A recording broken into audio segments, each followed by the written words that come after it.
উজনি অসমতো হ'ব লাগিব উচ্ছেদ অসমৰ পৰা সকলো বিদেশী নাগৰিকক বহিষ্কাৰ কৰাৰ দাবী 15 জাতীয় জনগোষ্ঠীয় সংগঠনৰ ৰাজ্যত চলি থকা উচ্ছেদৰ সমৰ্থনত শিৱসাগৰত 15 জাতীয় জনগোষ্ঠীয় সংগঠনৰ সংবাদমেল চৰকাৰৰ উচ্ছেদ অভিযানক সাহসী আৰু বলিষ্ঠ পদক্ষেপ হিচাপে অভিহিত 15 জাতীয় জনগোষ্ঠীয় সংগঠনৰ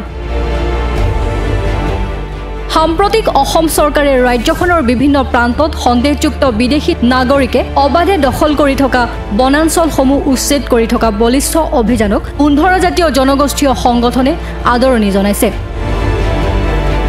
শিৱসাগৰত এক সংবাদমেল সম্বোধন কৰি চৰকাৰৰ উচ্ছেদ অভিযানকে পূৰ্ণ সমৰ্থন সদৌ তাই আহোম ছাত্ৰ সন্থা আহোম জাতীয় গণমঞ্চ তাই আহোম যুৱ পৰিষদ সংগ্ৰামী যুৱ ছাত্ৰ পৰিষদ গৰিয়ামৰীয়া দেশী জাতীয় পৰিষদকে ধৰি 15 সংগঠনৰ শনিবাৰৰ পৰা ইটাভাটা লোহাৰ ডেম্পত মিয়াৰ বিৰুদ্ধে অভিযান আৰম্ভ কৰিব বুলি হুংকাৰ প্ৰদান কৰে সংবাদমেলযোগে উক্ত সংবাদমেলত অসম ভূখণ্ডলৈ হোৱা অবাধ বিদেশীৰ প্ৰৱজনে অসম তথা অসমীয়া জাতিৰ প্ৰতি ভাবুকিৰ সৃষ্টি কৰি আহিছে বুলি মন্তব্য প্ৰকাশ কৰে লাখ লাখ বিদেশীয়ে অসমৰ চৰ অঞ্চল আৰু বনাঞ্চলসমূহে অবাধে বেদখল কৰি ৰাজ্যখনৰ ভৌগোলিক পৰিৱেশ বিনষ্ট কৰিছে গতিকে অসম ভূখণ্ডৰ দীৰ্ঘদিনীয়া বিদেশীৰ সমস্যাটো সমাধান কৰাৰ ক্ষেত্ৰত চৰকাৰে গ্ৰহণ কৰা এনে পদক্ষেপক এক বলিষ্ঠ আৰু সাহসী পদক্ষেপ বুলি অভিহিত কৰিছে সংগঠনকেইটাই আমি শিৱসাগৰৰ সকলো সংগঠনৰ হৈ আপোনালোকলৈ আন্তৰিক শুভেচ্ছা জ্ঞাপন কৰিছোঁ অসমৰ সাম্প্ৰতিক পৰিস্থিতিৰ ওপৰত আমি এটা বিশেষ চৰ্চিত বিষয় উচ্ছেদ যি অভিযান এই সম্পৰ্কত আমি শিৱসাগৰ দল সংগঠনসমূহে আমাৰ স্থিতি স্পষ্ট কৰি দিবৰ কাৰণে আজি এই সংবাদমেলখন আমি আয়োজন কৰিছোঁ আৰু এই সংবাদমেল যোগে আমি আমাৰ স্থিতি আমি আপোনালোকৰ সংবাদ মাধ্যমৰ যোগেদি অসমৰ ৰাইজক জনাব বিচাৰিছোঁ এতিয়া মূল কথা হ'ল আজি আমি ইয়াত উপস্থিত থকা 10-12টা শিৱসাগৰ জাতীয় আৰু জনগোষ্ঠীয় সংগঠনে সাম্প্ৰতিক অসমত অসম চৰকাৰে বনাঞ্চলসমূহৰ পৰা বেদখলকাৰী যি উচ্ছেদ অভিযান চলাই আছে এই অভিযানলৈ আমি সমূহ সংগঠনে আদৰণি জনাইছোঁ আৰু চৰকাৰৰ এনে পদক্ষেপক আমি প্ৰশংসা কৰিছোঁ কাৰণ আমি সকলোৱে জানো যে অসমৰ এক বিস্তৰ ভূমিত সন্দেহযুক্ত কিছু নাগৰিকে সাংঘাতিকভাৱে মাটি বেদখল কৰিছে যাৰ যোগেদি অসমৰ ভৌগোলিক যি পৰিৱেশ সেই পৰিৱেশ বিনষ্ট কৰাৰ লগতে অসমৰ অসমীয়া জাতিৰ অস্তিত্বৰ প্ৰতি ভাবুকি হৈ পৰিছে গতিকে অসম চৰকাৰৰ এনে পদক্ষেপক আমি অতি বলিষ্ঠ আৰু সাহসী পদক্ষেপ বুলি আজিৰ এই সংবাদমেলত আমি অভিহিত কৰিছোঁ এই উচ্ছেদক লৈ কিছুমান ধৰ্মীয় সংগঠন আৰু জাতীয়তাবাদৰ ফটাঢোল বজাই কেৱল নিজ স্বাৰ্থৰ বাবে ৰাজনীতি কৰা কিছুমান ধুৰন্ধৰ ৰাজনৈতিক নেতা ধৰ্মীয় আৱেগ সৃষ্টি কৰি চৰকাৰৰ এনে বলিষ্ঠ পদক্ষেপক বিপথে পৰিচালিত কৰিবলৈ উঠি পৰি লগাটো অতি দুৰ্ভাগ্যজনক বুলি মন্তব্য কৰি এনেধৰণৰ জাতিক লৈ প্ৰতাৰণা কৰা ৰাজনৈতিক নেতাক জাতিদ্ৰোহী ঘোষণা সংগঠনকেইটাৰ ধৰ্মীয় বিভেদ ধৰ্মীয় উন্মাদনা সৃষ্টি কৰি কেৱল মাত্ৰ নিজ ৰাজনৈতিক মুনাফা আদায় কৰাৰ স্বাৰ্থত এক বিশেষ সম্প্ৰদায়ক উচতাই জুল খাই অসমৰ পৰিৱেশ পৰিস্থিতি অশান্তময় কৰিবলৈ অহৰহ চেষ্টা কৰি আহিছে এনেবোৰ তথাকথিত জাতীয়তাবাদী নেতাই গতিকে এনেবোৰ মানুহৰ কথাৰ ফুলঝাৰি আৰু প্ৰৰচনাত ভুল নাযাবলৈ অসমবাসী ৰাইজলৈ বিনম্ৰতাৰে সংবাদমেল যোগে অনুৰোধ জনাইছে সংগঠনকেইটাই আমি দেখিবলৈ পাইছোঁ যে এই উচ্ছেদক লৈ অসমৰ বিভিন্ন ধৰ্মীয় সংগঠন আৰু জাতীয়তাবাদৰ পতা ভুল বজাই থকা কেৱল মাত্ৰ নিজৰ ৰাজনৈতিক স্বাৰ্থ সিদ্ধিৰ কাৰণে ধুৰন্ধৰ কিছু ৰাজনৈতিক নেতাই ধৰ্মীয় আৱেগ সৃষ্টি কৰি অসম চৰকাৰৰ এনে বলিষ্ঠ পদক্ষেপত বিপথে পৰিচালিত কৰাৰ চেষ্টা আমি দেখিবলৈ পাৰিছোঁ এইসকল ধৰ্মীয় সংগঠন আৰু ধৰ্মীয় উন্মাদনাৰে নিজৰ স্বাৰ্থ পূৰণ কৰা এই ৰাজনীতিকসকলে এই উচ্ছেদিত জনতাৰ মাজলৈ গৈ পেলাই তেওঁলোকক ধৰ্মীয় আবেগ অনুভূতি জগাই তুলি তেওঁলোকক উচতনি জগাই মানে জোল খাই তেওঁলোকে অসমৰ যি শান্তি সম্প্ৰীতিময় পৰিৱেশ সেই পৰিৱেশ তেওঁলোকে বিনষ্ট কৰিব পৰাৰ আমি চেষ্টা আমি পৰিলক্ষিত কৰিছোঁ। গতিকে আজিৰ আমাৰ এই সভাই এই সংবাদমেলৰ যোগেদি সেইসকল সংগঠন আৰু সেইসকল তথাকথিত জাতীয়তাবাদী ৰাজনৈতিক নেতাক আমি সকীয়াই দিছোঁ যাতে তেওঁলোকে অসমত ধৰ্মীয় বিভেদকৰণ ধৰ্মীয় মেৰুকৰণ কৰি পেলাই অসমৰ শান্তি সম্প্ৰীতিত যাতে তেওঁলোকে আঘাত নেহানে। 2 নম্বৰ কথা আমাৰ স্পষ্ট কথা আমি সদায় বিদেশী খেদাৰ পক্ষত আছোঁ। আমি কেতিয়াও বিদেশী সংৰক্ষণ মানে ৰক্ষণাবেক্ষণ দিয়াৰ আমি পক্ষত নাই।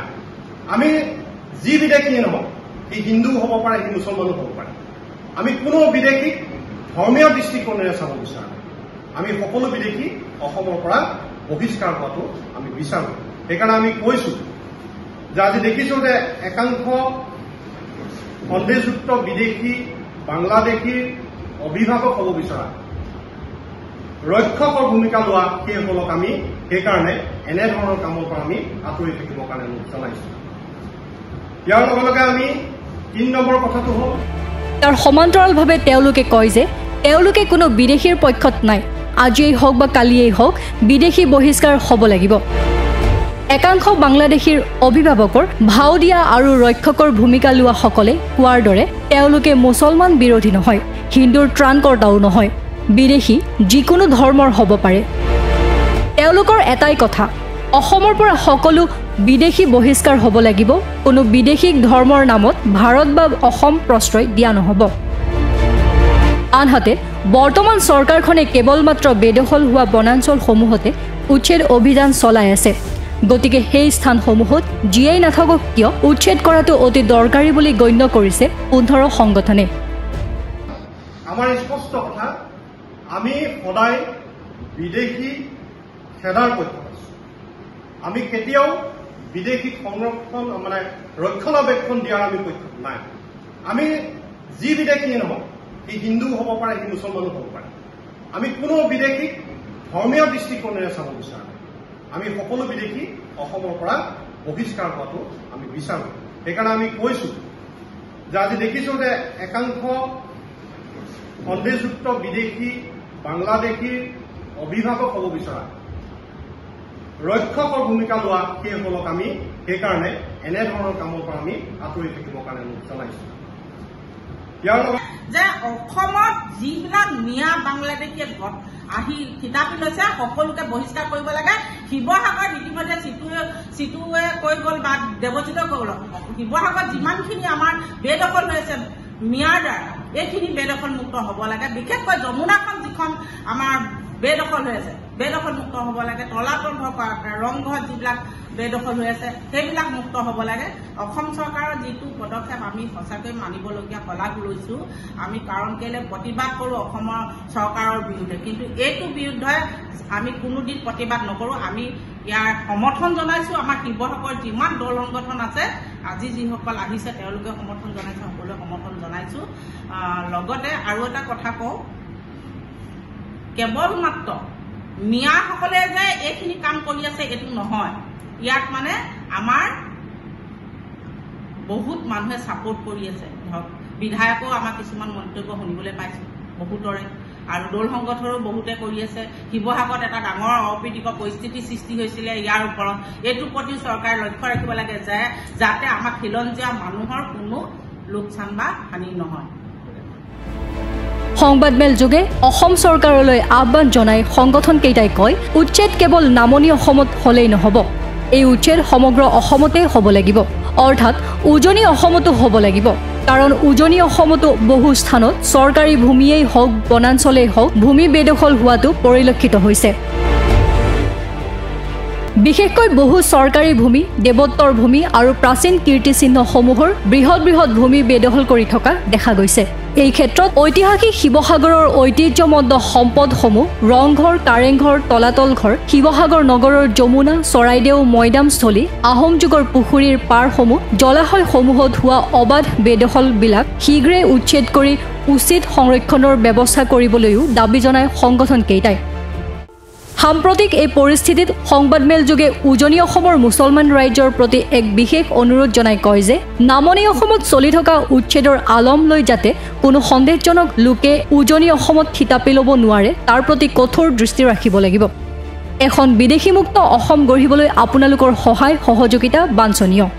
তাৰিখত যদি আমি বাংলাদেশীৰ আগ্ৰাসন যদি ৰোধ কৰিব নোৱাৰো তেতিয়াহ'লে জাতিটো ধ্বংস অনিবাৰ্য। গতিকে এই সময়ত বাংলাদেশীৰ লগত প্ৰেম নহয়, এতিয়া বাংলাদেশীক পিটন দি জাতি বচোৱাৰ সময়। আৰু চৰকাৰখনে অবৈধ সন্দেহযুক্ত নাগৰিকত উচ্ছেদৰ ক্ষেত্ৰত যি তেওঁলোকে অভিযান চলাইছে তাক আমি পূৰ্ণ সহযোগিতা আগবঢ়াইছো আৰু পূৰ্ণ আমি সমৰ্থন জনাইছো। কাৰণ পূববংগীয় যিসকল মুছলমান আছে, সন্দেহযুক্ত যিসকল অবৈধ নাগৰিক আছে আৰু মিয়া আছে, এইবিলাকক কিন্তু চৰকাৰখনে উচ্ছেদ কৰিব লাগিব। আৰু ইয়াৰ মাজতে যিসকল খিলঞ্জীয়া আমাৰ ব্যক্তি আছে, গৰিয়া মৰিয়া দেখি জলচা কোচ কলিতা কৈবৰ্ত নাথ যোগী গোসাঁই বামুণ মহন্ত আহোম মৰাণ মটক মিচিং সোণোৱাল কছাৰী যিসকল খিলঞ্জীয়া ভূমিপুত্ৰ আছে, এই খিলঞ্জীয়া ভূমিপুত্ৰসকলক চৰকাৰে সংস্থাপন দিয়াৰ ব্যৱস্থা কৰিব লাগিব। দ্বিতীয়তে, যিসকল সন্দেহযুক্ত নাগৰিক ন্যায় উজনি অসমত বিভিন্ন কামত পকা মিস্ত্ৰী হওক, ইটা ভাটা হওক, আপোনাৰ বেটেৰী ৰিক্সা হওক, লোহাৰ ডেম হওক বা আপোনাৰ ৰাস্তাৰ কামত নিয়োজিত হৈ আছে, এইসকল সন্দেহযুক্ত ন্যায় কিন্তু অতি শীঘ্ৰে উজনি অসম এৰিব লাগিব, সেইটো স্পষ্ট কথা। আৰু এইবাৰ কোনো মিয়াক কিন্তু কোনো শক্তিয়ে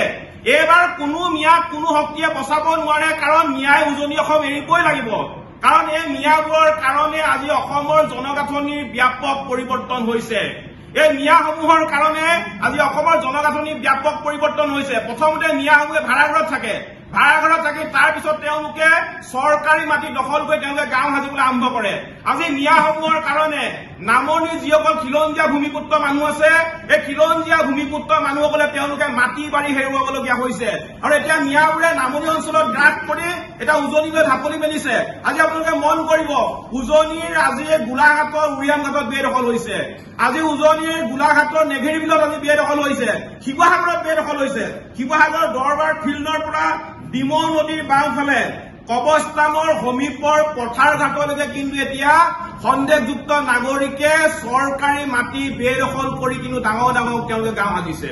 আজি খাটৰ পথাৰত আজি সন্দেহযুক্ত নাগৰিক সোমাইছে, আজি চিন্তামণি গাঁৱত মিয়া সোমাইছে, আজি মেটেকা আমগুৰি গাঁৱৰ মথাউৰিৰ মাজৰ নিশ নদীৰ ফালে দিহিং থানৰ কাষত কিন্তু আজি বেদখল হৈছে। গতিকে চৰকাৰে অকল নামনিত উচ্ছেদ কৰিলে নহব, শিৱসাগৰ জিলাতো কিন্তু যিসমূহ বেদখল হৈছে এই বেদখল উচ্ছেদ কৰিব লাগিব, মিয়াক খেদিব লাগিব। আৰু তৃতীয়তে আৰু এটা আমি কথা কব বিচাৰিছো, আমি এই উচ্ছেদৰ কথা যেতিয়া কওঁ বা চৰকাৰে যেতিয়া উচ্ছেদৰ প্ৰক্ৰিয়া আৰম্ভ কৰে, তেতিয়া আমছু সংখ্যালঘু সংগ্ৰাম পৰিষদ নামৰ কেইটামান সংগঠনে বাৰে বিৰোধিতা কৰি আহিছে আৰু বাৰে তেওঁলোকে চাইলেন্সাৰ ফুটা বাইকৰ দৰে চিঞৰিবলৈ আৰম্ভ কৰে। গতিকে আমি সতৰ্ক কৰিব বিচাৰিছো যে জাতিৰ লগত বিশ্বাসঘাতক কৰা কাকো আমি ৰেহাই নিদিওঁ। আৰু চৰকাৰলৈ আমি আহ্বান, এই যি দুটা সংগঠন আমছু আৰু সংখ্যালঘু সংগ্ৰাম পৰিষদ, এই সংগঠন দুটাত থকা কিন্তু সৰহভাগ মানুহ কিন্তু বাংলাদেশী। গতিকে ইহঁতক ডিটেনশ্যন কেম্পত ৰখাৰ চৰকাৰে ব্যৱস্থা কৰক। আমি আজি শিৱসাগৰত যিকেইটা জাতীয় জনগোষ্ঠীয় দল সংগঠন আজি আমি একগোট হৈছো, আমাৰ স্পষ্ট কথা যে অহা শনিবাৰৰ পৰা আমি শিৱসাগৰত প্ৰতিবাদী কাৰ্যসূচী আৰম্ভ কৰিম। আৰু শনিবাৰৰ পিছৰ পৰা আমি প্ৰতিটো জাতীয় জনগোষ্ঠীয় দল সংগঠনে উজনি অসমত থকা প্ৰতিটো ইটা ভাটা, উজনি অসমত থকা প্ৰতিটো লোহাৰ ডেম্পত আমি তালাচী চলাম। যতে আমি নিয়া দেখা পাম কিন্তু ততে কিন্তু অৱস্থা বেয়া হৈ স্পষ্ট কৰা। গতিকে আমাৰ অসমৰ খিলঞ্জীয়া ভূমিপুত্ৰ ৰাজ্যলৈ আমাৰ এটাই আহ্বান যে আমি এতিয়া উজনি অসম বচাব লাগিব, আৰু সেইটো কাৰণে প্ৰতিজন খিলঞ্জীয়া ব্যক্তিক আমাক সহযোগিতা কৰিবৰ কাৰণে আপোনালোকৰ সংবাদ মাধ্যমৰ জৰিয়তে আমি একান্তই কামনা কৰিছো। অসমৰ পৰা বিদেশী বাংলাদেশী লোকক চিনাক্ত কৰি শীঘ্ৰে বিতৰণৰ ব্যৱস্থা কৰক, আমাৰ পূৰ্ণ সমৰ্থন থাকিব। কিন্তু একেটা সময়তে আমি ক'ব খোজো যাতে এই উচ্ছেদৰ নামত কোনো খিলঞ্জীয়া মুছলমান গৰিয়া মৰিয়া দেশী জোলা চৈয়দ আদিয়ে যাতে অসুবিধা নাপায় তাৰ প্ৰতি লক্ষ্য ৰাখিব লাগিব। কাৰণ তেওঁলোকে সকলো খিলঞ্জীয়া সুৰক্ষিত হোৱাটো বিচাৰে, তাক লৈ তেওঁলোকে ধৰ্মীয় দৃষ্টিকোণেৰে গ্ৰহণ নকৰে। ইয়াৰ লগতে এই উচ্ছেদ অভিযানত যিসকল ভাৰতীয় লোক উচ্ছেদিত হৈছে তেখেতলোকক শীঘ্ৰে মানৱীয় দৃষ্টিৰে চৰকাৰে নিম্নতম সুবিধাখিনি প্ৰদান কৰিবলৈ আজিৰ এই সংবাদমেলযোগে চৰকাৰলৈ দাবী জনাইছে 15 সংগঠনে। শিৱসাগৰৰ পৰা পাৰ্শ্বজ্যোতি গগৈৰ প্ৰতিবেদন নৰ্থ ইষ্ট নাও।